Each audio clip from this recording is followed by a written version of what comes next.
So today we'll start your chapter 11, dual nature of radiation and matter.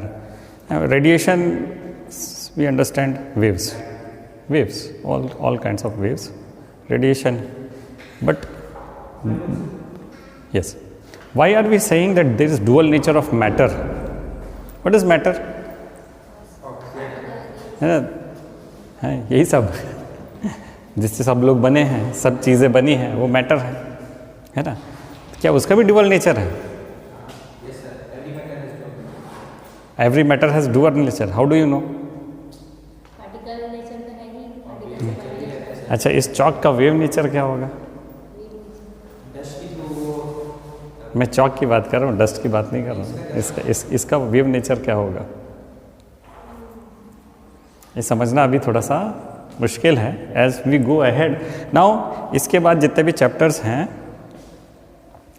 क्या क्या है? Dual nature of matter तो हो गया, रेडिएशन मैटर. उसके बाद atoms, nuclei, and will be talking about matters.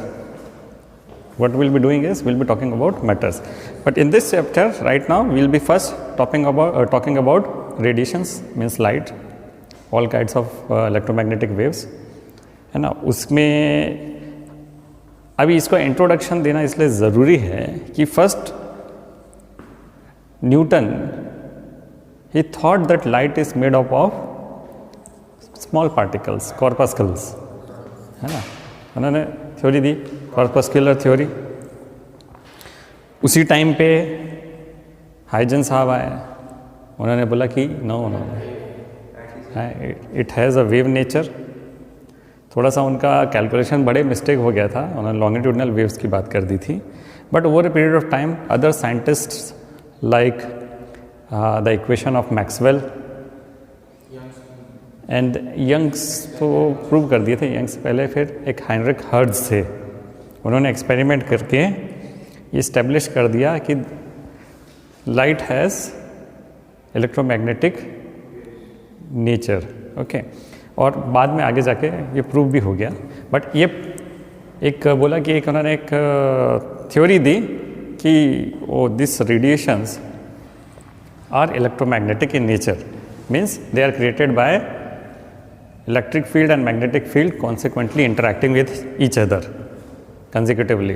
So this is what, so the experiments of Maxwell and Hertz on electromagnetic waves, it established the wave nature of light. पहले Newton थे, Newton ने बोला कि particle nature होता है, काफ़ी सालों तक उसको माना गया पार्टिकल नेचर होता है. फिर उसके बाद ये जब मैक्सवेल का इक्वेशन आया और हाइनरिक हर्ट्ज ने जो एक्सपेरिमेंट किया, उससे ये समझ में आ गया कि इट हैज़ वेव नेचर. लेकिन जिस टाइम पे ये एक्सपेरिमेंट हो रहे थे उस समय और भी बहुत सारे एक्सपेरिमेंट हो रहे थे, और जहाँ पे एक type of confusion, it created a confusion, है ना? तो first what happened was there was a discovery of a special type of ray which was called cathode ray. आपने कैथोड रे एक्सपेरिमेंट पढ़ रखा है क्या? क्या होता है कैथोड रे एक्सपेरिमेंट में? उस समय तो इलेक्ट्रॉन्स प्रोटॉन्स की डिस्कवरी भी नहीं हुई थी जिस समय की बात कर रहे हैं ना. Cathode ray experiment was done by William Crookes in 1870. साल है 1870. करने वाले क्या नाम है? William Crookes. So through his experiment, what he found was cathode rays. कैसे? एक सिंपल सेटअप बता दूं अगर मैं, तो एक ट्यूब होता है, ग्लास ट्यूब, है ना? इसके अंदर का जो एयर है उसको सक आउट कर लिया जाता है. ओके, इसको सक आउट कर लिया जाता है, और एक इसमें स्ट्रॉन्ग बैटरी लगा दिया जाता है, और कुछ नहीं है यहाँ पे, और कुछ नहीं है ना? और इसको यहाँ पे थोड़ा सा क्या करते हैं, ट्यूब में फ्लोरोसेंट स्क्रीन लगा देते हैं. फ्लोरोसेंट स्क्रीन यानी जब भी इसमें कोई रेडिएशन पड़ेगा तो ये हाँ लाइट एमिट करता है। जैसे कि ये फ्लोरोसेंट ट्यूब, आपके पहले ट्यूबलाइट्स को क्या बोलते थे? Fluorescent tubes. तो जब ऐसा हुआ और जब इसको कनेक्ट किया तो यहाँ पे देखना चाहिए कि भाई यहाँ पे कुछ है ही नहीं, तो कुछ फ्लो नहीं होगा, है कि नहीं? ये सर्किट कंप्लीट नहीं है ना। लेकिन जैसे जैसे इसके पोटेंशियल डिफरेंस को अक्रॉस दिस प्लेट बढ़ाया गया, है ना। अच्छा, ये नेगेटिव से जुड़ा है तो इसको क्या बोलेंगे? कैथोड, है। और ये पॉजिटिव से जुड़ा है तो इसको क्या बोलेंगे? एनोड। केमिस्ट्री में उल्टा होता है क्या? है? केमिस्ट्री में क्या होता है? नेगेटिव से जो जुड़ा होता है उसको एनोड बोलते हैं, और जो पॉजिटिव से जुड़ा होता है उसको। तो जब केमिस्ट्री की बात होती है तो हम बैटरी के अंदर की बात करते हैं। हम बैटरी के अंदर बैठे हैं। अगर मैं बैटरी के अंदर बैठा हूँ, है ना, यस, तो ये जो नेगेटिव है यहाँ पे पॉजिटिव, यहाँ से पॉजिटिव चार्ज उधर जा रहे हैं, है ना। अब हम बाहर की एक्सटर्नल सर्किट की बात करते हैं तो क्या होते हैं? जो नेगेटिव से जुड़ा है उसको कैथोड बोलेंगे और जो पॉजिटिव से जुड़ा है उसको एनोड बोलेंगे फिजिक्स में। सो व्हाट हैपन्स इज कि ये सब जैसे ही इसको एक स्ट्रॉन्ग डीसी करंट, जब इसमें डीसी सोर्स लगाते हैं तो ये क्या होता है कि यहाँ से एक रे निकलती है और दिखती है ना, and it starts from cathode and ends at anode. अब starts from cathode ends at anode. तो ये चीज़ विलियम क्रुक्स ने खोजी कि भाई ऐसा करने से ये होता है। उस समय तक ये नहीं मालूम था कि इसके अंदर से क्या निकल रहा है, क्या इसका नेचर है। बाद में नेचर भी इन्होंने प्रेडिक्ट किया। बाद में क्या प्रेडिक्ट किया इन्होंने? 1879 में उन्होंने सजेशन दिया, बहुत बार उसको कर करके, कि what happens is there's some fast moving particles, a ray of fast moving particles emerge from cathode and ends at anode. इसलिए इसका नाम दिया कैथोड रेज। क्या नाम दिया इसका? Cathode rays. The cathode rays consist of very fast moving small particles and he predicted that it should be negatively charged. क्या predict किया? It should be negatively charged. उसी समय पे जे थॉमसन जो थे 1897 में, उन्होंने ये अपने एक्सपेरिमेंट से कंफर्म कर दिया कि these are really negative charged. क्या किया? इस इलेक्ट्रिक फील्ड के परपेंडिकुलर, इसके अक्रॉस मैग्नेटिक फील्ड लगा के देखा और उसको पोलैरिटी से ये पता हो गया कि भाई अगर इसमें यहाँ पे अगर नेगेटिव पोलैरिटी डालते हैं तो ये रे क्या होता है? डाइवर्ज हो जाता है। इस क्लास के एंड में मैं आपको वीडियो दिखाऊंगा इसका, है ना। यहाँ पे अगर आप क्या करेंगे, ऐसा ये कैथोड ट्यूब में के पास एक बार मैग्नेट ले जाओ, उसका एक पोल लगाओ तो ये आपको पूरा दिखेगा कि वो उससे रिपेल हो रहा है, और अगर दूसरा पोल लाओगे तो ये पूरा दिखेगा कि वो उसकी तरफ अट्रैक्ट हो रहा है। एंड ये मैं आपको इसके वीडियो दिखाऊंगा। तो इससे उन्होंने पता किया कि जे थॉमसन ने पता किया कि भाई this really are negatively charged particles. अभी तक किसी को ये मालूम नहीं था कि ये इलेक्ट्रॉन है, ठीक है। So Thomson confirm that negatively charge particles through his experiments too, but J Thomson बाद में ही अपने एक्सपेरिमेंट से प्रूव करके बोले कि भाई this negatively charge particle is electron. नाम उन्होंने ही दिया है, डिस्कवरी का जो श्रेय है उनको ही जाता है, लेकिन जब तक वो कर रहे थे उस समय तक कोई नाम नहीं था। और ये भी कि जे थॉमसन ने क्या किया, अपने एक्सपेरिमेंट्स से क्या किया, E/m रेशियो निकाला, यानी स्पेसिफिक चार्ज निकाला। चार्ज ऑन वन इलेक्ट्रॉन या वन पार्टिकल नहीं निकाला, क्या निकाला? E/m। वो नहीं निकाल पाए थे उसका चार्ज, ठीक है। तो ये E/m रेशियो कितना था? आज भी 1.76 into 10 power minus 11 coulomb per kg, this is called specific charge. ठीक है, आगे बढ़े, और भी हुए। 1895 में एक साइंटिस्ट है रंजन, उन्होंने एक और टाइप का इलेक्ट्रोमैग्नेटिक वेव खोज लिया जिसका नाम, उस समय भी उनको मालूम नहीं था कि इसके अंदर क्या है, तो उसका नाम क्या रख दिया, एक्सरे। 1895 में एक्सरे की खोज हो गई। फिर उसके बाद में बहुत सारे एक्सपेरिमेंट्स होते रहे, और क्या हुआ, एक बहुत सारे एक्सपेरिमेंट से ये पता चला कि सपोज इसका मटेरियल चेंज कर देते हैं, कैथोड का मटेरियल, एनोड का मटेरियल चेंज कर देते हैं, तो E/m रेशियो में कोई फ़र्क नहीं पड़ता। कोई भी मटेरियल रहे, कोई भी मेटल रहे इसके अंदर, वैसे तो मेटल ही रहता है, कोई भी मेटल रहे तो E/m रेशियो में कोई फ़र्क नहीं आता। तो इससे आप क्या समझेंगे, यानी ये जो पार्टिकल्स जो निकल रहे हैं इररिस्पेक्टिव ऑफ मटेरियल, कोई भी मटेरियल हो, लेकिन पार्टिकल्स जो निकल रहे हैं वो लगभग सेम ही हैं। लगभग सेम क्या, दे आर सेम। यानी यहाँ से जो चीज़ें निकल रही हैं कैथोड रे में, they are same irrespective of material, है ना।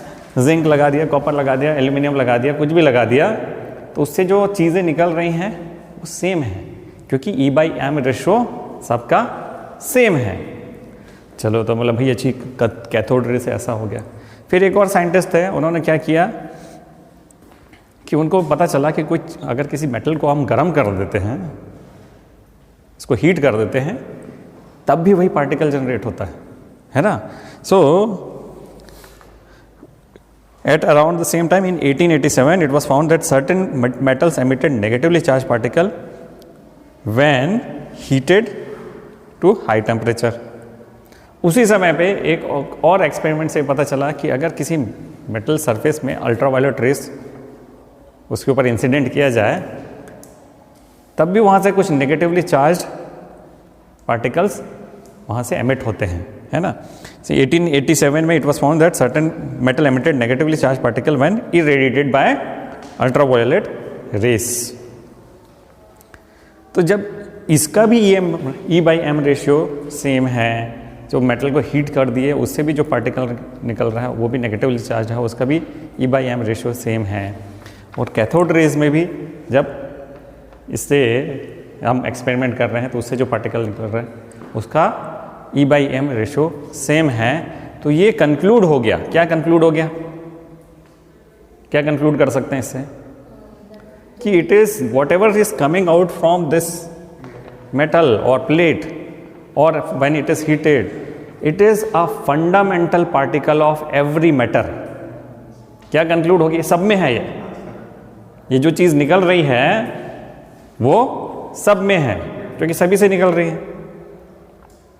हो सकता है ना ऐसा कंक्लूजन, समझ रहे हैं ना।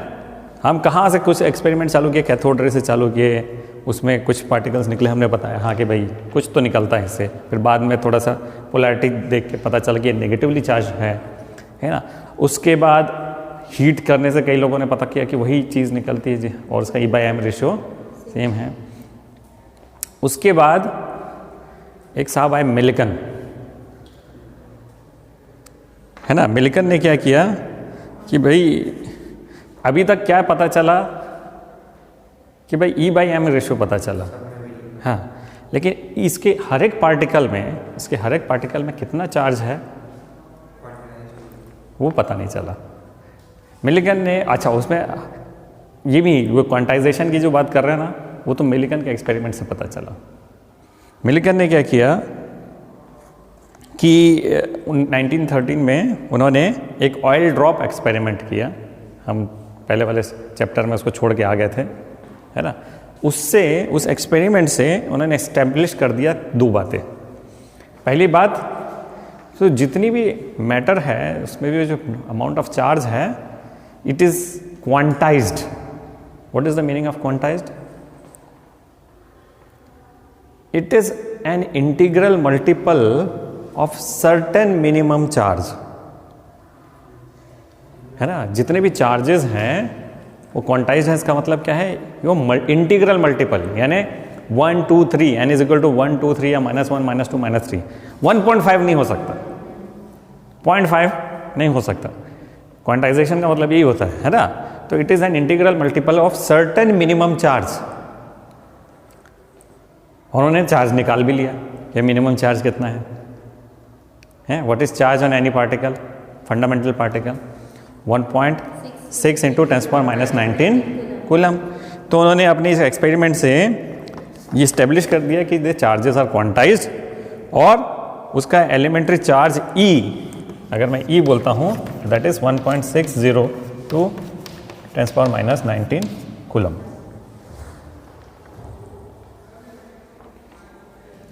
अब इससे हमको क्या पता चल सकता है? बिल्कुल सही, नाप तो सकते नहीं, इतना छोटा है, लेकिन अगर मुझे उस फंडामेंटल पार्टिकल का मास चाहिए तो मैं क्या कर दूंगा, E/m डिवाइडेड बाय E, इस क्वांटिटी को इससे डिवाइड कर देता हूं, होगा कि नहीं? तो mass is calculated not measured. तो hence from the values of charge E and specific charge the mass m of the electron could be determined। ठीक है, कर सकते हैं कि नहीं भाई? ना कैसे करेंगे? E डिवाइडेड बाय E/m, यानी E कितना है 1.602 10⁻⁻19 कूलम, और ये कितना है 1.76 इंटू 10⁻11, निकालो तो। से इस चीज़ क्या समझ में आया कि भाई वो जो फंडामेंटल पार्टिकल है जिसको हम इलेक्ट्रॉन का नाम दे दिए, वो चीज़ों से बाहर आ सकती है, उसका एमिशन हो सकता है। क्या समझ में आया? उसका एमिशन हो सकता है, लेकिन अलग अलग तरीके से। उसके अलग अलग तरीके हम लोग ऐसे तो इस एक्सपेरिमेंट के थ्रू हमने इन एक्सपेरिमेंट्स के थ्रू तो जान लिए, अभी पढ़ेंगे भी, लेकिन what we can find is those particles जिसको हम पार्टिकल्स बोल रहे हैं, इलेक्ट्रॉन्स को क्या बोल रहे हैं? पार्टिकल्स बोल रहे हैं। It can be emitted out from any material. ठीक है, ये चीज़ें क्लियर हुई? So this was the introduction कि हम ये पढ़ क्यों रहे हैं भाई, dual nature of radiation and matter, है ना। अब ये जो पार्टिकल बाहर आ रहे हैं उसका नेचर क्या है? जिस टाइम तक ये हो गया था, ये जब सारे एक्सपेरिमेंट्स हो गए थे, तब तक क्या एस्टेब्लिश हो गया था? Light has which nature? Wave nature. ये एस्टेब्लिश कर दिया गया था कि लाइट हैज़ वेव नेचर। पहले न्यूटन ने बोला it has particle nature. Particle nature 100-150 साल तक तो बिल्कुल पार्टिकल नेचर ही चला। उसके बाद ये सारे एक्सपेरिमेंट्स, हाइजेंस थ्योरी, फिर यंग्स एक्सपेरिमेंट से ये प्रूव आउट हो गया कि इट हैज़ वेव नेचर, है ना। तो जो वेव नेचर से उन्होंने रिफ्लेक्शन को भी प्रूव आउट कर दिया कि रिफ्लेक्शन कैसे होता है, रिफ्रैक्शन कैसे होता है ना। उसके अलावा इंटरफेरेंस भी प्रूव आउट हो गया कि भाई interference because of the wave nature of light rays, है ना। एंड डिफ्रैक्शन भी प्रूव आउट हो गया, और आगे अब पोलराइजेशन भी बात करते हैं, वो भी हो गया, हम जो नहीं पढ़े लेकिन पिछले चैप्टर में था वो। लेकिन एक चीज़ जो है उस पर अटक गया वेव नेचर। कौन सा? ये वाली चीज़ जो बात कर रहे हैं, जो एमिशन ऑफ इलेक्ट्रॉन्स हो रहा है थ्रू लाइट, जिसको हम बोलते हैं फोटो इलेक्ट्रिक इफेक्ट। उसको हम डिटेल में कल पढ़ेंगे अगली क्लास में, लेकिन अभी हम क्या समझ लेते हैं कि ये जो इलेक्ट्रॉन्स हैं वो एमिट होते हैं। कब होते हैं उसको अभी आगे पढ़ेंगे। ठीक है, इतना क्लियर हो गया? ये इंट्रोडक्शन देना आपको ज़रूरी था। Now since we have studied current, electricity, ये सब चीज़ पढ़े हैं हमने, कंडक्टर्स के बारे में पढ़ा है ना। तो कंडक्टर्स इलेक्ट्रिसिटी कंडक्ट क्यों करते हैं? They have free electrons. Very good. तो फ्री इलेक्ट्रॉन्स है, लेकिन फ्री इलेक्ट्रॉन्स में तो हमने ये भी पढ़ा कि ये बाहर नहीं आते हैं भाई। फ्री इलेक्ट्रॉन्स तो वो कंडक्टर के अंदर ही रहते हैं, बाहर नहीं आते। What are free electrons?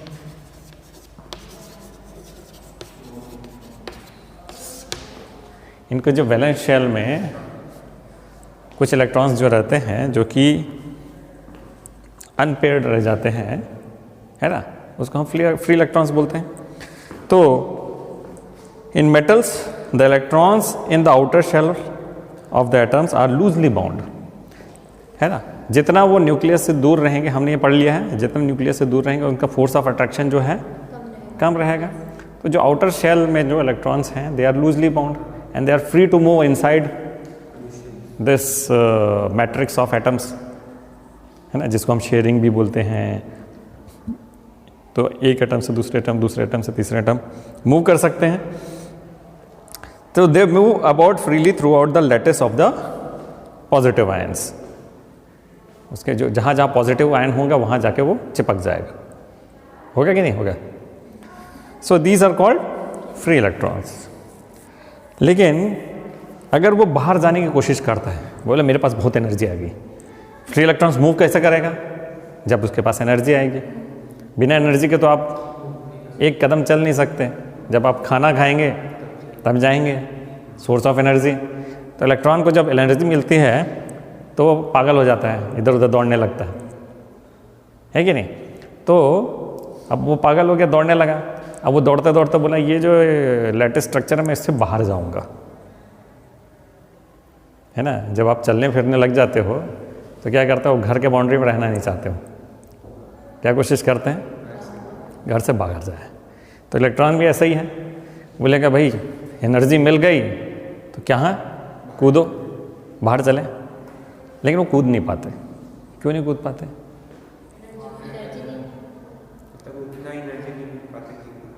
है ना।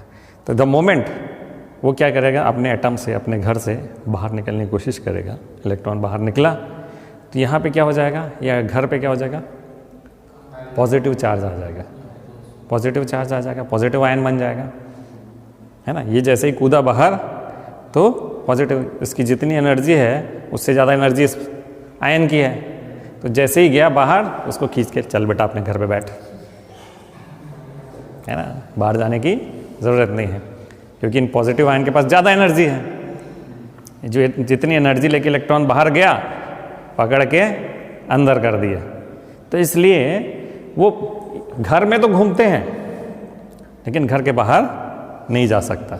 वो घर में घूमता रहेगा, वो एटम के लैटिस में घूमता रहेगा, बट पूरे कंडक्टर से बाहर नहीं जा सकते। ये फ्री इलेक्ट्रॉन है। यही चीज़ हमने पढ़ा है, जब आप एक किसी वायर पे आप बैटरी कनेक्ट करते हो तो क्या करता है, they start flowing, electron start moving. But ऐसा मूविंग करते करते क्या ऐसा होता है कि कंडक्टर खत्म हो गया, कि उससे इलेक्ट्रॉन बाहर चले गए। और क्योंकि इलेक्ट्रॉन से ही बने हुए हैं सब, इलेक्ट्रॉन, प्रोटॉन और न्यूट्रॉन से बने एटम्स, तो ऐसा तो नहीं होता ना। नेट ये किसी भी टाइम पे कितना इलेक्ट्रॉन लूज करता है कंडक्टर? भाई इलेक्ट्रॉन मूव कर रही है ना, तो किसी भी at any instant of time कितना इलेक्ट्रॉन लूज करता है? 0। कोई भी इलेक्ट्रॉन लूज नहीं करता। बैटरी क्या करती है, उन इलेक्ट्रॉन्स को मोशन देती है, लेकिन ले नहीं लेती, खा नहीं लेती बैटरी। तो कोई इलेक्ट्रॉन लूज नहीं किया। करंट फ्लो हो रहा है। करंट क्यों फ्लो हो रहा है? क्योंकि इलेक्ट्रॉन्स मूव कर रहे हैं, इलेक्ट्रॉन्स मूव कर रहे हैं। लेकिन कंडक्टर से इलेक्ट्रॉन मूव करके बाहर नहीं जा रहे हैं, वो अंदर ही मूव कर रहे हैं। लेकिन अभी तो हमने पढ़ा कि भाई इलेक्ट्रॉन एमिट भी होते हैं। वो कब होगा एमिट? हाँ, आप पकड़े भैया। भाई मेरे पास इलेक्ट्रॉन के पास एनर्जी है और वो कूद के बाहर जाना चाहता है, लेकिन जो उसका जो आयन है उसके पास ज़्यादा एनर्जी है, तो उसको पकड़ के अंदर कर देता है। अब किसी भी तरीके से इलेक्ट्रॉन के पास ज़्यादा एनर्जी आ गई, ज़्यादा एनर्जी आ गई, इतनी ज़्यादा एनर्जी आ गई कि ये जो खींचने वाला वापस वो जो अट्रैक्टिव फोर्स है उसको वो ओवरकम कर दे, तो इलेक्ट्रॉन बाहर चला गया। समझ में आया? and the amount of energy required for this atom, this electron to move out of the atom is called its work function. पढ़े हो ना वर्क फंक्शन, केमिस्ट्री में पढ़े हो, ठीक है. The minimum amount of energy required by an electron to just escape from the metal surface is called work function of the metal. है ना. आपकी बुक में कहाँ लिखा है? ये लिखा है 11.2 में, a certain minimum amount of energy is required to be given to an electron to pull it out from the surface of the metal. This is called work function of the metal. मिल गया सबको? तो work function of a metal क्या होता है? It is the certain minimum amount of energy which is required to pull the electrons from that metal, that conductor. इतनी energy चाहिए. अब खास बात यह है कि जो वर्क फंक्शन है वो इट्स अमाउंट ऑफ एनर्जी, लेकिन उसको हम नापते किस में हैं? इलेक्ट्रॉन वोल्ट में. तो what is the unit of work function? क्या होता है work function? It is the minimum amount of energy to pull an electron out of the conductor, है ना. तो इसको हम फाई नॉट से शो करते हैं. किससे शो करते हैं? फाई नॉट से. और यूनिट क्या है इसकी? Electron volt. तो डिफाइन कर लो भाई. इलेक्ट्रॉन वोल्ट को पहले भी डिफाइन किए थे, अभी भी करते हैं. It is the amount of kinetic energy absorbed by the electron to accelerate itself by a value of 1 volt.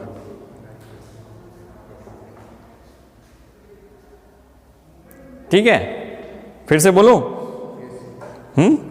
So electron volt, 1 electron volt is the kinetic energy gained by an electron when it is accelerated through a potential difference of 1 volt. आपकी यहाँ पे दिखा है क्या electron volt का? 1 electron volt is energy gained by an electron when it has been accelerated by a potential difference of 1 volt. है ना.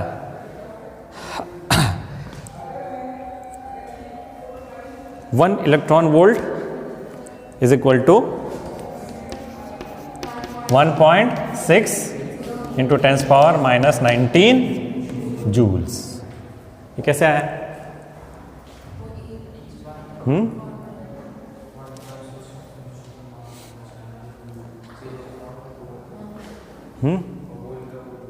अच्छा, है ना. ये जस्ट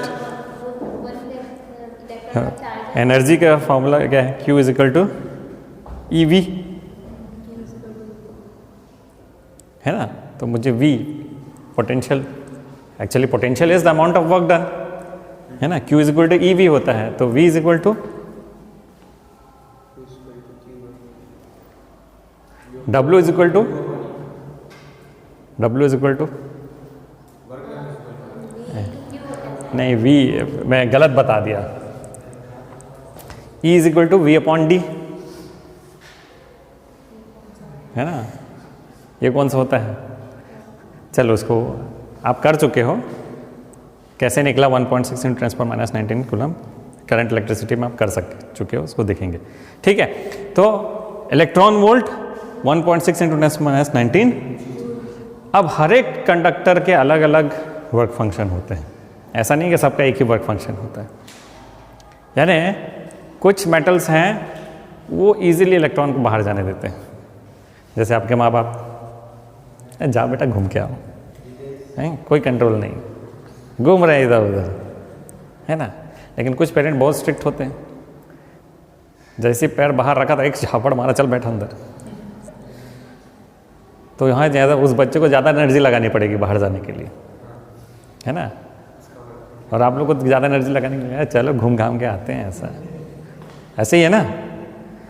तो कुछ जो मेटल होते हैं उनका वर्क फंक्शन बहुत हाई होता है. जैसे कि प्लैटिनम, बहुत स्ट्रिक्ट पेरेंट है प्लैटिनम, इलेक्ट्रॉन को बाहर जाने नहीं देता. आपके पास में टेबल है, हाँ देखिए टेबल है, देखिए पेज नंबर 388 में तो इसमें दिया हुआ है कुछ मेटल्स हैं, उनके work function. So platinum has a work function of 5.65 electron volt. Platinum has a work function of 5.65 electron volt. इसके उल्टे एक है एलिमेंट जिसका नाम है caesium. Caesium has a lowest work function of 2.14 electron volt, है ना. तो नहीं, रूम टेम्परेचर से भी कम, है ना. तो उसको हम अभी थोड़ा आगे पढ़ेंगे. तो प्लेटिनम को के इलेक्ट्रॉन्स को एमिट करने के लिए बहुत ज़्यादा एनर्जी देनी पड़ेगी, है ना. यानी 5.65 इलेक्ट्रॉन वोल्ट, ठीक है. यानी इसमें 5.65 मल्टीप्लाई कर दो तो उतना जूल्स एनर्जी उसको देनी पड़ेगी. और सीजियम में 2.14 मल्टीप्लाई कर दो. समझ में आया ना. तो दिस इज, ये वर्क फंक्शन क्या है, this is the minimum amount of energy given to electron to take it out from the conductor, यानी उसको एमिट कराने के लिए, है ना. तो अगर मैं उस कैथोड रे में अगर वो प्लेट को सीजियम से बनाता तो मुझे जो पावर सोर्स है बहुत स्ट्रांग लगाने की ज़रूरत, यानी स्ट्रांग तो लगेगा ही लेकिन कंपैरेटिवली कम वोल्टेज में, कम वोल्टेज सोर्स में वो एमिट होने लगेगा, यानी आपको लाइट दिखने लगेगी. और प्लेटिनम का लगा दे तो बहुत बड़ा बैटरा लगाना पड़ेगा, है ना. डीसी सोर्स जो है ना उसको स्ट्रांग करना पड़ेगा क्योंकि ज़्यादा एनर्जी देनी है आपको. ठीक है, समझ में आ गया. ये इलेक्ट्रॉन एमिशन समझ में आ गया. अब ये इलेक्ट्रॉन एमिशन होता कैसे है? 3 तरीके से होता है. वैसे तो आपके बुक में 3 तरीके से दिया, एक चौथा और है, तो इलेक्ट्रॉन एमिशन पहला है थर्मायनिक, थर्म आयनिक. इसको मैं ऐसे इसलिए बोलता हूं क्योंकि आपको याद रहे. थर्म का मतलब हीट. तो जो गर्मी से इलेक्ट्रॉन्स एमिट होने लगे उसको थर्मायनिक एमिशन बोलेगा. ये आपका समझने का तरीका. पढ़ने का तरीका ये है कि भैया by suitably heating sufficient thermal energy can be imparted to the free electrons to enable them to come out of the metal, है ना.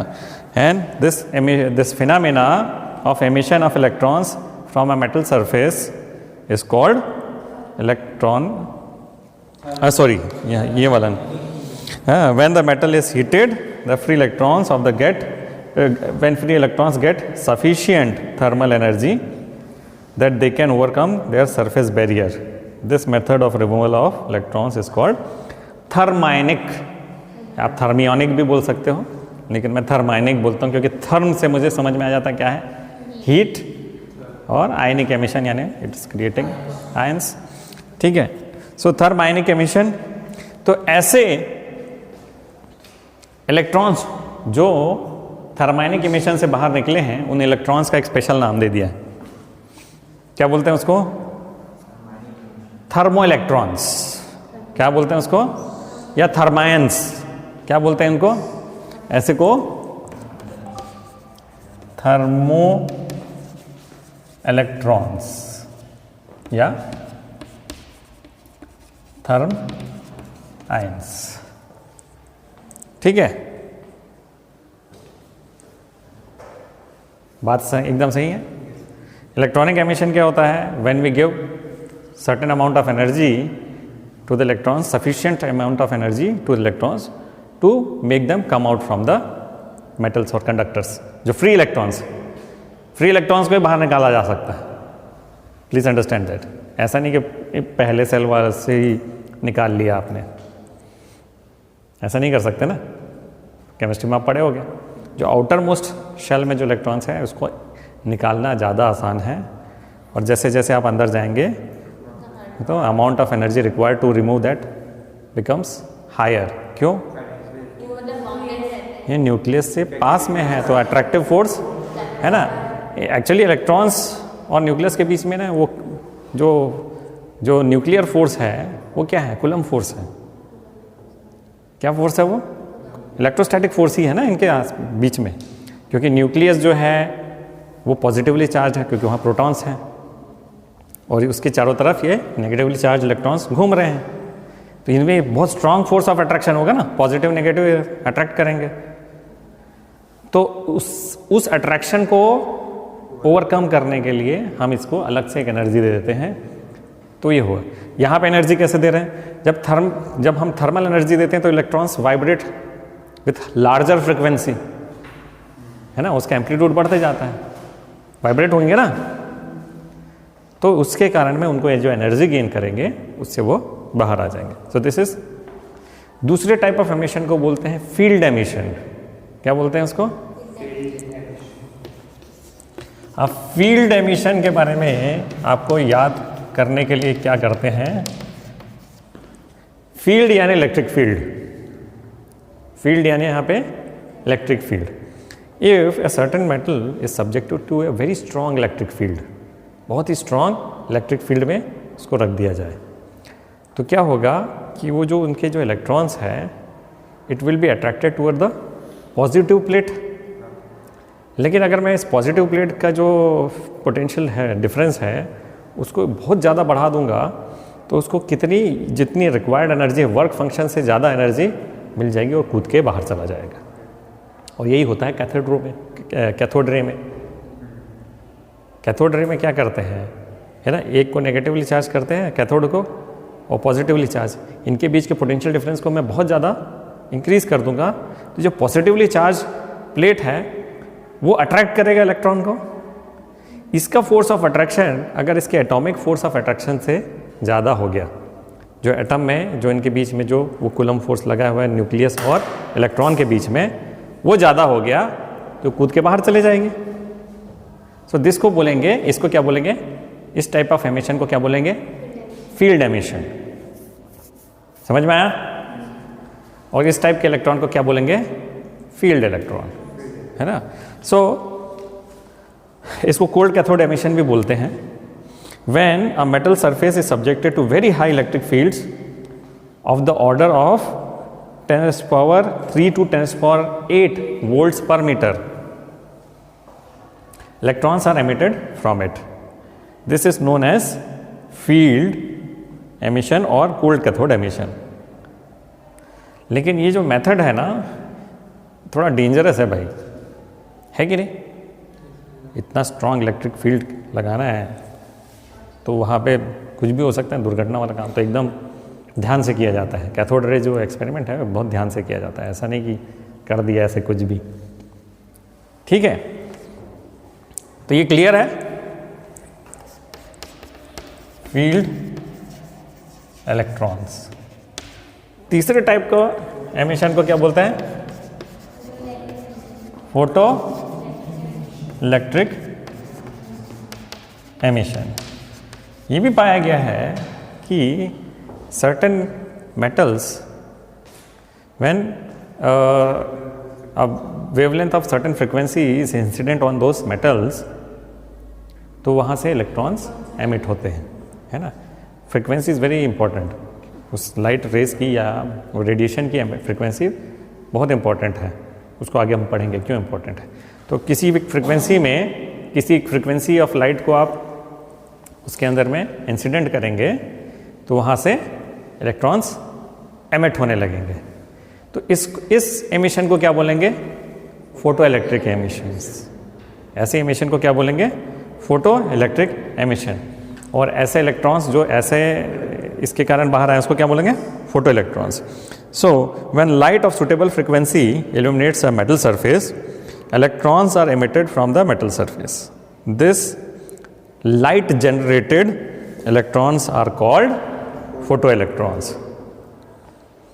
ठीक है, ये 3 टाइप का एमिशन आपकी बुक में है। एक चौथे टाइप का एमिशन ये होता है कि भाई ऑलरेडी एक इलेक्ट्रॉन बाहर घूम रहा है, जैसे तुम्हारा साथी बहुत घूम रहा है, वो हाई एनर्जी में, बहुत ज़्यादा एनर्जी में, वो तेरे पास आया, तेरे घर आया गेट में, बोले चलना घूमने चलते हैं। फिर नहीं यार घर वाले मारेंगे, अरे पकड़ा और लेके चला गया, इसको बोलते हैं सेकेंडरी एमिशन। क्या बोलते हैं इसको? When electron of very high energy hits another electron, free electron, it transfers its energy to that electron. If that energy transfer is higher than the work function, तो वो free electron भी निकल लेगा, घूमने चलते हैं करके। So this is called secondary emission, है ना? So secondary emission is when the fast moving electrons strike a metal surface, they transfer some of their energy to their free electrons of the metal. As a result, the energy of the free electrons becomes more than the work function of the metal and they get ejected from the metal surface. ठीक, इन तीनों चीज़ों में से हम इस पे focus करेंगे। एक दो चीज़ इनके जो एक्सपेरिमेंट है ना उसको देख लेते हैं, समझ लेते हैं, बट मैं इसका जो एक्सपेरिमेंटल जो कंक्लूजन है उसको हम बाद में देखेंगे। तो फोटो इलेक्ट्रिक एमिशन क्या होता है? फोटो इलेक्ट्रिक एमिशन अभी भी नहीं आपने पढ़ा है?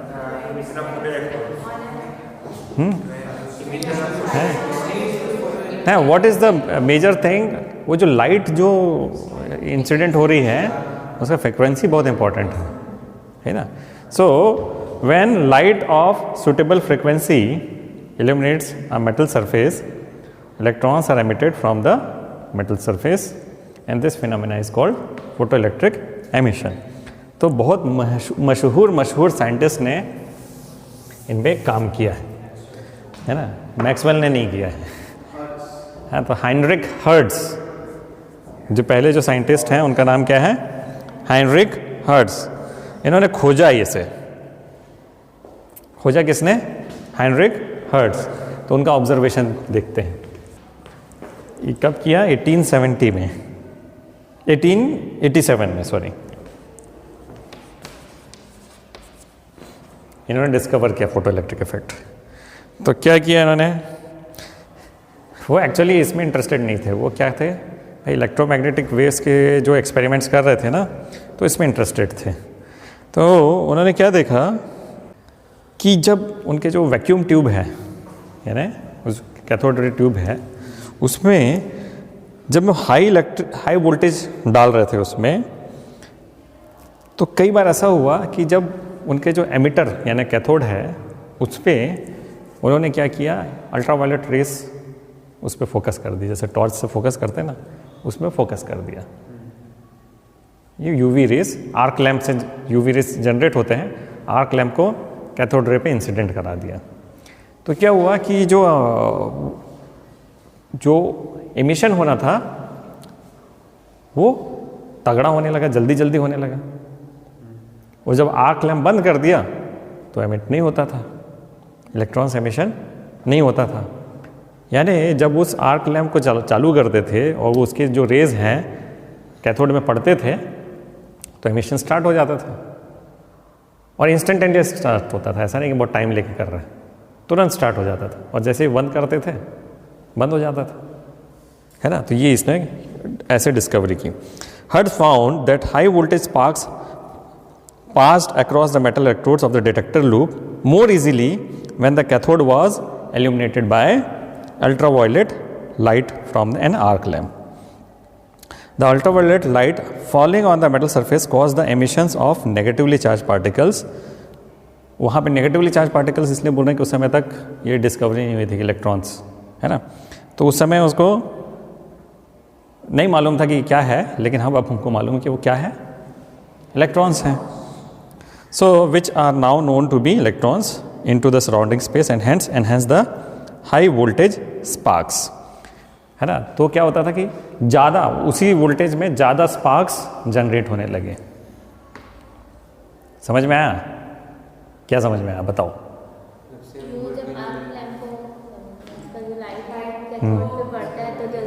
जैसे कि मैं थोड़ा सा आपको एक्सपेरिमेंटल सेटअप दिखाऊं। अगर सपोज ये एक वैक्यूम ट्यूब है,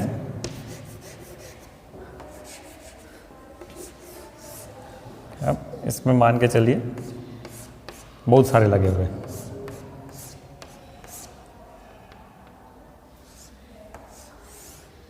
ठीक है? तो ये कैथोड है, और ये एनोड है। अब ये कैथोड पे किसी तरीके से यहाँ पे आर्क लैंप की जो लाइट्स हैं वो यहाँ से इंसिडेंट करा दी। ठीक, तो नॉर्मल में अगर वो एक स्पार्क जनरेट कर रहा है तो ये जब ये लाइट चालू होते थे तो 5 स्पार्क जनरेट करने लगता था। इसका मतलब क्या हुआ, जब इधर से जो रेज इस पे है ना, एमिटर है, इसको क्या बोलते हैं एमिटर, और इसको क्या बोलते हैं कलेक्टर। तो एमिटर में जब रेस पड़ रही हैं तो ज़्यादा इलेक्ट्रॉन्स एमिट हो रहे हैं,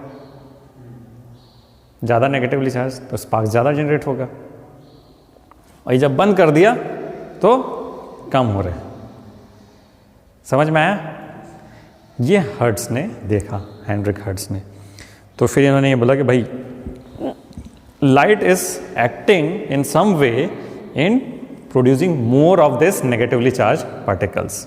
ठीक है, तो Hertz observe that high voltage sparks across the detector loop was enhanced यानी बढ़ गया when the emitter plate was illuminated by ultraviolet light from an arc lamp. So light shining on the metal surface somehow facilitated the escape of free charge particles. ठीक, तो यानी इससे ये पता चल गया कि भाई light is providing some energy, कुछ एनर्जी तो प्रोवाइड कर रही है ना लाइट। तो हमको मालूम है लाइट एनर्जी कैरी करती है कि नहीं करती। तो it is providing some energy to the electrons so that it is exceeding its work function. What is work function again? Minimum amount of energy required by an electron to escape conductor, to escape the conductor. ठीक है, तो उसी time पे एक और scientist थे Wilhelm हाल्बैक्स, और एक और उनके साथी थे, उनका नाम क्या था? Philipp Lenard. ये इस फोटो इलेक्ट्रिक एमिशन में ना जासूस बन गए उसके, और ज़्यादा उस पर इन्वेस्टिगेशन करने लगे और डीपली उसको स्टडी करने लगे। So Wilhelm Hallwachs and Philipp Lenard investigated the phenomena of photo electric emission in detail in 1886 to 1902। तो जो लेनर्ड है उन्होंने क्या देखा कि अगर अल्ट्रावायलेट रेडिएशन है उसको एमिटर प्लेट में फॉल करने देते हैं तो करंट फ्लो होने लगता है। तो क्या हो जाता है? करंट फ्लो होने लगता है। ये ज़रूरी नहीं है कि क्या बोलते हैं कैथोड रेज निकलने चालू हो गए, है ना। हमने उनको कैथोड रेज एमिशन नहीं करवाया, हमने सिर्फ ये किया, इसी में मैं यहाँ पे एक मिली एमीटर लगा देता हूँ, यानी गैल्वेनोमीटर टाइप का चीज़ लगा देता हूँ, और इस पे हम लाइट करें, है ना। अभी कैथोड रेज प्रोड्यूस करने के लिए ये बहुत स्ट्रांग होना चाहिए, मैं इसको स्ट्रांग नहीं किया, ये थोड़ा ठीक ही है, यानी इतना उसमें वोल्टेज पोटेंशियल ड्रॉप नहीं है कि यहाँ से अपने ऑटोनोमसली यहाँ पे से कैथोड रे चालू हो जाए। उन्होंने क्या किया, बस ऐसा सेटअप किया और उसमें अल्ट्रावायलेट्स को इंसिडेंट कर दिया, तो यहाँ पे उनको डिफ्लेक्शन मिलने लग गया। अब हमको मालूम है करंट फ्लो होता है because of the flow of electrons, हाँ, फ्लो ऑफ चार्जेस। तो ये समझ में आ गया कि भाई ये जब लाइट चालू होती है तो it facilitates the flow of charges, और यहाँ पे हमको डिफ्लेक्शन मिलती है। आई बात समझ में? तो इस एक्सपेरिमेंट को उन्होंने थोड़ा आगे बढ़ाया है। क्या किया, अब ये तो समझ में आ गया कि भाई यहाँ से इलेक्ट्रॉन एमिट हो रहे हैं, उनको उस समय ये नहीं मालूम था कि भाई ये नेगेटिवली चार्ज है कि पॉजिटिवली चार्ज है। तो उन्होंने क्या किया, उस समय तक एक चीज़ जो हमने पढ़ा है, एक इंस्ट्रूमेंट आ गया था जिसको बोलते हैं इलेक्ट्रोस्कोप। पढ़े हो ना, फर्स्ट चैप्टर में था, भूल गए हो गए अभी तक। हाँ, गोल्ड लीफ इलेक्ट्रोस्कोप। तो वो इलेक्ट्रोस्कोप बहुत काम की चीज़ थी। तो उन्होंने क्या किया, एक जिंक प्लेट लिया और उसको एक इलेक्ट्रोस्कोप से जोड़ दिया। हाँ, कौन सा प्लेट लिया उन्होंने? Zinc plate. This is Zn plate. और ये क्या है? इलेक्ट्रोस्कोप। और यहां पे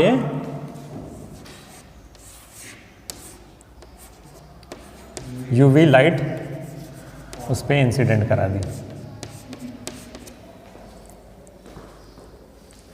ठीक, तो पहले क्या किया उन्होंने, इस जिंक प्लेट को नेगेटिवली चार्ज करके रखा,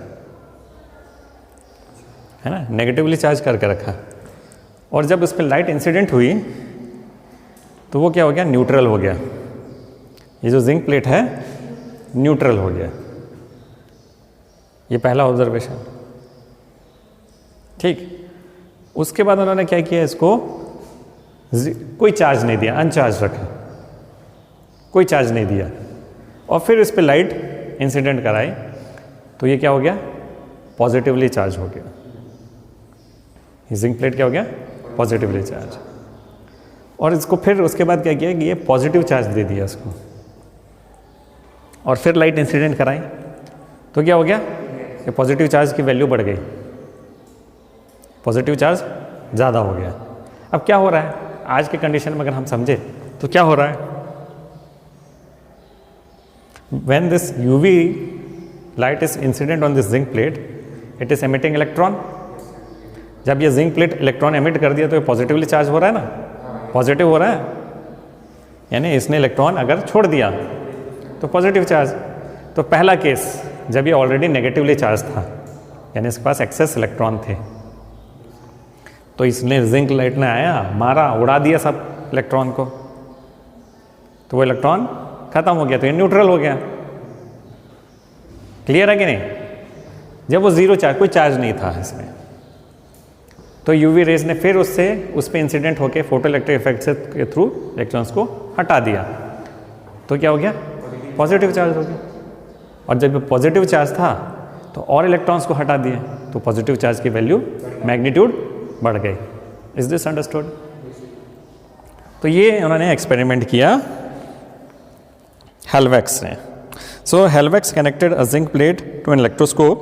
He allowed ultraviolet light to fall on a zinc plate. He observed that the zinc plate became uncharged if initially negatively charged, positively charged if initially uncharged, and more positively charged if initially positively charged. तो इससे conclusion क्या हुआ? इससे conclusion ये हुआ, उनको ये conclusion हुआ कि भाई ये लाइट जब जाता है तो कुछ तो नेगेटिवली चार्ज उससे निकल जाता है, प्लेट से निकल जाता है। जब भी यूवी लाइट इस पे इंसिडेंट होता है तो कुछ नेगेटिवली चार्ज पार्टिकल्स उससे निकल जाते हैं। So he concluded that some negatively charge particles were emitted by the zinc plate when expose to ultraviolet light. फिर लेनर्ड ने इसी एक्सपेरिमेंट, जो हलवक के जो पहला एक्सपेरिमेंट था, उसको और अच्छे तरीके से किया। क्या किया? वैक्यूम ट्यूब में यहाँ पे क्या किया, क्वार्ट्ज ग्लास से एक वो कर दिया। यहाँ पे क्या है,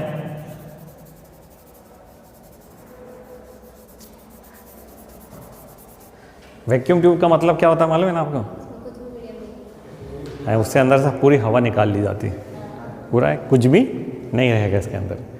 ठीक है, इसके अंदर सिर्फ क्या रहेगा, कंडक्टर रहेगा, यानी एनोड और कैथोड, है ना। यहाँ पे इसको एमिटर बोलते हैं और इसको कलेक्टर बोलते हैं। क्यों एमिटर बोलते हैं? क्योंकि वो पार्टिकल्स निकल यहाँ से रहा है। और उसको कलेक्टर क्यों बोलते हैं? क्योंकि पार्टिकल्स जहाँ यहाँ पे रहा है। ये समझ में आ गया है ना। तो इसमें क्या किया उन्होंने, एक ऐसा ट्यूब बनाया और यहाँ पे क्या किया, अगर इसको खोल के रख दूंगा तो वैक्यूम तो रहेगा नहीं, तो यहाँ पे क्वार्ट्ज ग्लास लगाया, क्योंकि क्वार्ट्ज ग्लास यूवी रेस को ऑब्स्ट्रक्ट नहीं करते हैं, उससे पास हो जाता है, यूवी रेस क्वार्ट्ज ग्लास से पास हो जाता है। और फिर वही किया ये एक्सपेरिमेंट और नाप लिया करंट, कि लेनार्ड के एक्सपेरिमेंट और हेलवैक्स के एक्सपेरिमेंट इसने और ज़्यादा प्रूव किया किनके ऑब्जर्वेशन को, हेनरिक हर्ट्ज के ऑब्जर्वेशन को। तो दिस आर द एक्सपेरिमेंट्स, ठीक है। So Hallwachs and Lenard also observe that when the frequency of the incident light was less than the certain minimum value called the threshold frequency, no photoelectrons were emitted at all. अब इन्होंने क्या किया, खेलना चालू किया, उन्होंने क्या खेलना चालू किया, ये जो फ्रीक्वेंसी है ना, उसको वेरी करने लगे, इसके फ्रीक्वेंसी को वेरी करने लगे। And usually they use monochromatic light. क्यों यूज़ किया मोनोक्रोमैटिक लाइट? हाँ, उससे फ्रीक्वेंसी कंट्रोल ज़्यादा होगा, मुझे मालूम रहेगा किस फ्रीक्वेंसी के लाइट को मैं पास करा रहा हूं, है कि नहीं। कौन सी लाइट की फ्रीक्वेंसी सबसे ज़्यादा होती है? रेड से लेके वायलेट तक कौन से रे की फ्रीक्वेंसी सबसे ज़्यादा है? वायलेट की सबसे ज़्यादा फ्रीक्वेंसी है और सबसे कम वेवलेंथ। रेड की वेवलेंथ सबसे ज़्यादा और फ्रीक्वेंसी सबसे कम। तो जो वायलेट की फ्रीक्वेंसी है उससे ज़्यादा फ्रीक्वेंसी वाले रे को हम क्या बोलते हैं? Ultra violet. तो यहाँ पे यूवी क्यों यूज़ कर रहे हैं? उसकी फ्रीक्वेंसी ज़्यादा है। अब क्या किया इन्होंने, खेलना चालू किया, इसको फ्रीक्वेंसी को कम करते गए। पहले यूवी था तो हो रहा था, फिर क्या किया, वायलेट रेस को इंसिडेंट कराया, यानी उससे कम फ्रीक्वेंसी तो भी हो रहा था, फिर और इंडिगो, फिर ग्रीन, ऐसा करते करते ऐसा आया कि भाई इस फ्रीक्वेंसी में तो एमिशन हो ही नहीं रहा है ना, इसकी फ्रीक्वेंसी में। तब उनको पता चला कि भैया ये एमिशन होने के लिए, फोटो इलेक्ट्रिक एमिशन होने के लिए they require certain minimum frequency. उसको क्या बोलते हैं? Threshold frequency. इसको क्या बोलते हैं? थ्रेशहोल्ड। इससे कम फ्रीक्वेंसी हुआ तो इंसिडेंट नहीं होगा। खास बात लेकिन आगे आप पढ़ेंगे, अगर उसकी इंटेंसिटी को मैं बढ़ा दूं, इंटेंसिटी को मैं बढ़ा दूं यानी ज़्यादा एनर्जी दे रहा हूं, उससे कोई फर्क नहीं पड़ता था। एकदम स्ट्रॉन्ग यूवी या strong rays but having frequency lower will not emit an electron, जबकि very dim but having higher frequency rays वो उसको एमिट करते थे। ये ऑब्जर्वेशन था, इसको हम देखेंगे आगे। इससे वेव थ्योरी फेल हो गई इनकी, है ना। वेव थ्योरी के हिसाब से क्या है? I is proportional to A square, I is proportional to A square, यानी जैसे जैसे मैं एम्पलीट्यूड को बढ़ाऊंगा आई बढ़ेगा, है ना। तो यानी एनर्जी बढ़ रही है उसकी, लेकिन ये एनर्जी, ये जो इंसिडेंट लाइट की एनर्जी है वो ट्रांसलेट नहीं हो रही है एमिशन ऑफ इलेक्ट्रॉन्स में। तो कुछ तो दूसरा तरीका है जिससे इलेक्ट्रॉन्स को एनर्जी मिल रही है। यानी वेरी डिम लाइट, इंटेंसिटी कम है लेकिन फ्रीक्वेंसी हाई है, वो एमिट करेगा, लेकिन very strong light but having laser frequency will not emit electrons. ये ऑब्जर्वेशन बहुत इंपॉर्टेंट था इनका, है ना। सो the phenomena of emission of electrons from a metal surface when electromagnetic radiations of sufficiently high frequency, अब यहाँ पे अंडरलाइन करेंगे, sufficiently high frequency are incident on it is called photoelectric effect। कोई भी लाइट इंसिडेंट कराने से photoelectric effect नहीं होगा। First requirement is sufficiently high frequency.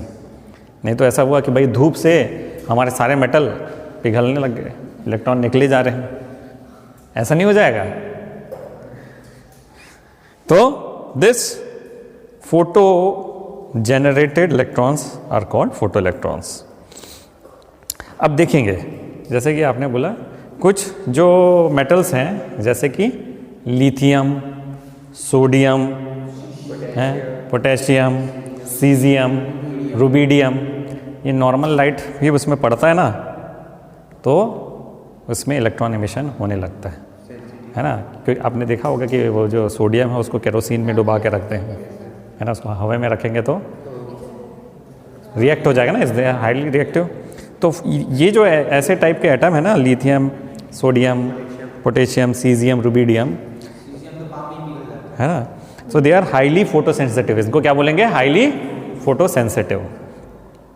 कुछ और होते हैं जो यूवी रेस से होते हैं या एक्स रेस से होते हैं, है ना। इन मेटल को बोलेंगे दे हैविंग लो फोटोसेंसिटिविटी, जैसे they emit electrons even with नहीं metals like zinc, cadmium, magnesium, aluminium, they respond only to ultraviolet lights, X rays, ultraviolet lights, ठीक है, यूवी रेस। और एक्स जो हैवी मेटल होते हैं वो एक्स रे से एमिट होते हैं, है ना। हैवी मेटल तुम लोग पढ़े हो केमिस्ट्री में, क्या क्या होता है हैवी मेटल? हैवी मेटल पढ़े हो तुम लोग या पढ़ने वाले हो गए? आपके इनऑर्गेनिक केमिस्ट्री में होगा, मेरे को नहीं मालूम, मैं केमिस्ट्री नहीं जानता, ठीक है। तो मैडम से पूछो हैवी मेटल क्या होता है, ठीक। तो मेरे को आज इतना ही पढ़ाना था तुम लोगों को, मेरी इतनी तैयारी करके आया हूँ। आगे इसके जो एक्सपेरिमेंटल जो स्टडी हुई थी ना फोटोइलेक्ट्रिक इफेक्ट में, उसमें अलग अलग चीज़ों का क्या इफेक्ट है, यानी कि इंटेंसिटी का क्या इफेक्ट है, फ्रीक्वेंसी का क्या इफेक्ट है ना, और किसका इफेक्ट है। हम लोग को 4 चीज़ों के इफेक्ट पढ़ेंगे इसमें। क्या क्या दिया है?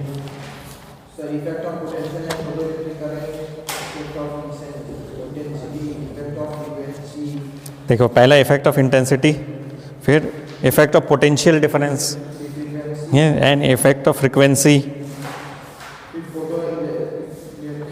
इसमें तो 3 ही चीज़ दिया है। उससे पहले भैया फेल भी हुआ है ना, इसको फेलियर भी पता करना है ना। ये 3 चीज़ों का effect, intensity, potential difference and frequency. इससे फिर लास्ट में ऑब्जर्वेशन निकलेगा और उस ऑब्जर्वेशन से हमको पता चलेगा भाई इसको एक्सप्लेन करने के लिए wave theory is not satisfactory, हमको पार्टिकल नेचर में वापस जाना पड़ेगा। समझ रहे हैं आप? पार्टिकल से चालू किए, वेव में कूद गए, अब बोल रहे हैं कि भाई अब मुझे वापस पार्टिकल में जाना पड़ेगा। ठीक, चलो नेक्स्ट क्लास में पढ़ेंगे।